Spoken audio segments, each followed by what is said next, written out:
ആ പവിത്രനാ എന്തൊക്കെയാണ്? എന്നാ സാറേ ഒന്നും പറയണ്ട. രാത്രിയായ മനുഷ്യന് വീട്ടിൽ കിടന്ന് ഉറങ്ങാൻ മേലാത്ത അവസ്ഥയാണ്. എന്തുപറ്റി? ആ അയലോക്കത്തെ വീട്ടിൽ എന്നും അടിയും ബഹളവും തെറിവിളിയാണെന്ന്. ആര്? ആ സോമശേഖരനും ഭാര്യ ലളിതയില്ലേ? ഓ, ഈ ലളിതയ്ക്കാണെന്നുണ്ടെങ്കിൽ പുള്ളിക്കാരിക്ക് ഈ കൃഷി ഓഫീസിലെ ജോലി. ഈ സോമനാണെന്നുണ്ടെങ്കിൽ നേരത്തെ ഒരു കടയുണ്ടായിരുന്നു, അത് പൂട്ടിപ്പോയി.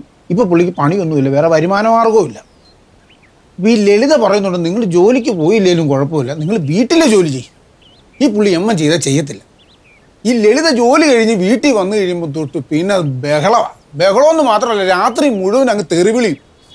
സാർ ഇതിനകത്തൊന്നും ഇടപെടണം. ഇതിലിപ്പോ ഞാൻ എന്ത് ചെയ്യാനാണ്? അല്ല സാർ, അവനെ ഒന്ന് വിളിച്ചിട്ട് അവനെ ഒന്ന് ഉപദേശിക്കണമെന്നാണ് ഞാൻ പറഞ്ഞത്. അയ്യോ, ഉപദേശിക്കൽ പോലീസിന്റെ പണിയല്ല, അതിന് മെമ്പറാ നല്ലത്. ഉപദേശിക്കാൻ ഇവള് ബെസ്റ്റാ. ഇന്ന് കാലത്തോടെ എന്നെ 3 പ്രാവശ്യം ഉപദേശിച്ചിട്ട് നിൽക്കുക. അത് ശരി.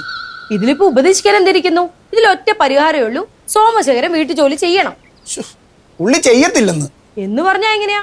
ആണുങ്ങൾ വീട്ടു ജോലി ചെയ്യരുതെന്ന ഇന്ത്യൻ ഭരണഘടനയിൽ എഴുതി വെച്ചിട്ടുണ്ടോ? എനിക്കറിയത്തില്ല, ഞാനങ്ങ് ആ പുസ്തകം വായിച്ചിട്ടുണ്ട്.